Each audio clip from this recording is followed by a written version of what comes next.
All right. Good to see everybody. Just had a great practice, so we're really excited about the weekend. And just keep thinking about night game at Lumen with the 12s. So we're excited about one more day to go. So, but the guys are in good spirits. All NFC West coaches need to be soaking wet this week. Is that the look you got going after last night's game? Oh, yeah. It's funny, like in some camera angles, it doesn't look like it's raining, and then in some you're like, oh, snap, it's coming down. But this isn't rain out here, so they tell me. Mike, you talk about opportunity. What does Sunday offer as an opportunity for this team? Yeah, we talked about it this morning. It's the next game, but it's about becoming who we want to become as a team and where we want to go, and it's the next step. It's a big stage, obviously, but you got to. That's why you do all the things you do your whole life and this whole year as a team, and all the steps that we've taken to earn this opportunity to have this stage with this amount at stake. So you got to love it. Last night's game obviously impacted the standings. Did you talk about that kind of stuff with the team, like in terms of the specifics of where you guys are? Everyone knows what's kind of going on, but individual conversations about where we're at. But our focus is about us and winning the games that we need to win. Heading into the bye, obviously, standings-wise, things weren't great for you guys. You lost 5 of 6.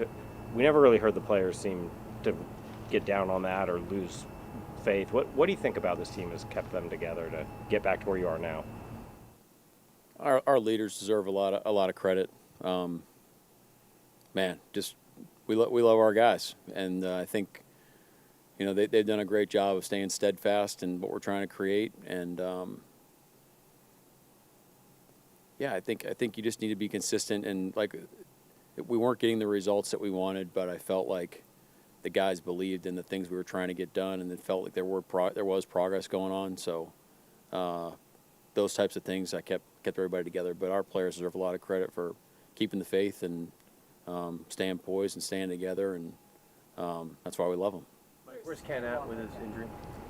You guys want to know about Kenneth Walker? He hasn't practiced yet, so doesn't look. So we list him as doubtful, which is probably the best way to explain it. And then anything can happen between now and the game, but I'd say doubtful right now. Have you sensed any improvement at all over the course of the week? Yeah. There's progress, and there's not getting into all the details, but yeah, there's progress. Jordan Love's struggled against the blitz all season, played well against Detroit. How much do you weigh full season performance of a player when you're game planning versus most recent performance? Without speaking to like his stats and him, I'd probably more recent. Yeah, teams evolve as the games go on. Players improve in certain aspects, but definitely, there's definitely a recency bias in how we evaluate teams and players. You said earlier, you mentioned this game is about becoming who you want to become. How would you describe what type of team you guys want to be? It's on that mural over there, trying to not just make it a bunch of words on a wall, but who we are. So, the stuff we talk about, 12 is one. That visual, that imagery, that vision of what we want to be. So, we're getting there, but we understand there's a month. We got a month of football to play. Some pretty big time games. Starts with this one. How much does your game plan change as you see the end of the week injury report for your opponents versus how much is just set based off of how they play regardless of player? How much? Can you say that again? How much does your game plan change based off of who's out for the opponent at the end of the week today? They come out with their injury report versus what's set? Okay. I get you. I see what you're saying. I wouldn't overthink it. It depends on the player and how they build their. But yeah, you have to make some adjustments late in the week based off of who's available and who's not, for sure.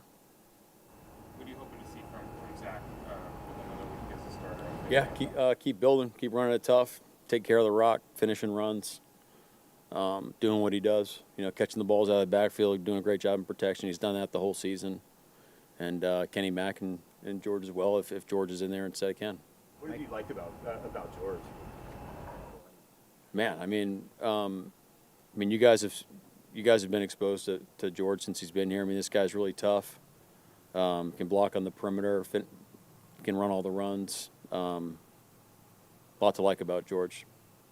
Kind of Smart. I'm sorry, I went late. Kind of similar to Curtis's question, but this one's about Uchenna Nwosu. What are you expecting after a game, a week of practice? About Chenna? Yeah, Chenna, yeah. Just about going into the game. Yeah, I mean, the second game. He had 21 snaps. Oh yeah. last game. So yeah, we'll keep building his role, and excited about him. I thought he's had a tremendous week of practice, and yeah, go beat Chenna Nwosu. Go be the guy we love.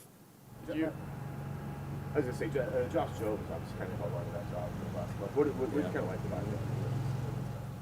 Well, I mean, he competes every day. He's really detail oriented, and if you just watch him in walkthroughs, I mean, the stance, the intent, the eyes. I mean, how he plays the ball in the short and intermediate game, deep routes.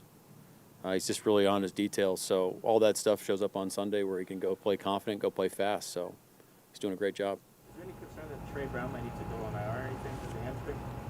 Right now, no. Did you learn anything or change anything after playing some evening games earlier in the year for what your schedule will be going into this one? I think, short answer is yes, but this one's a little unique because it's more on a normal cadence. So I wouldn't say we're sticking to like our Sunday night plan of what we thought it was going to be, but Monday night games will definitely change some stuff in the future. What AJ Barner in the last few games, really like last month or so, it seems like his role has grown. Just what have you seen? Where have you seen him grow as a rookie? Well, he doesn't feel like a rookie. I mean, that's probably the best compliment I can give him. Sometimes he's a knucklehead, but he's ours, so we love him. But he's a great competitor. He's really smart. Kind of does all the things at the tight end position. And frankly, I'm just really excited about our entire tight end room. I think Noah's playing a really, really, really good style of ball right now. This guy, I think he's an all-around tight end.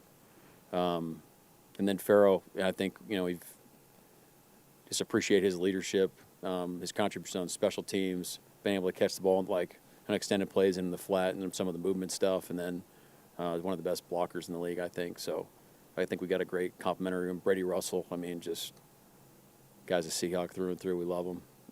So they're doing great. Tyler Mabry too when he gets his opportunity. So the whole room's doing a great job. Brady Russell and Jarran Reed, are those like long-term potential things? We get them back soon. We'll see on those two guys. So maybe make an announcement here in the next day or two on those guys. And you got a couple of vets as captains today, Tyler and Jarran. What did they do this week that got them that on? Well, I just felt like with Tyler, it was time to hear from him, and in a game like this with a guy that's been kind of seen these types of games was really valuable, obviously. And then I think Jarran's just, people ask me all the time like who's playing at a high level. I think Jarran Reed's kind of the forefront guy right there. That's I'm not sure what his production is, but the last couple of games you really felt this type of player, that what he's been able to do both in the run game and pass rush game, and then he's a voice that kind of drives us, and we follow his lead on defense, and it's a great opportunity for him to get in front of the team and get a word in. So no brainers. I guess Jake Bobo was the other one. Yeah, Jake's the same way. He's for special teams. Just man, he plays I think he plays every special teams position we have. So he represents what we're looking for in our special teams players, and offensively too. I think he's bringing a lot to the table from what he knows all the positions at receiver, and just been able to make plays on the ball and blocking and all that. So he's doing a lot of dirty work for us. When the game captains talk to the team, does that happen the night before meeting? I mean, we do it at the end of practice, and sometimes it's after walkthrough. It's not as structured as you guys might want. So, Mike, how important has the next play mentality been to the development of some of the young players who've taken the opportunity and taken that? Tyrese Knight, Josh Jobe. That's just how we want to operate. I mean, we're talking about having a rough stretch there in the middle of the season. If you start thinking about what's not important, you end up going in the wrong direction. So for us, what's always most important is the next thing. It's the next meeting. It's next meal. It's answering this question. That's the mentality you have to have, and trying to get better. So if the young guys can adopt that and adopt our style of how we're going to operate, then that's a sustainable strategy for us. Anything else? Thank you. All right. Thank you.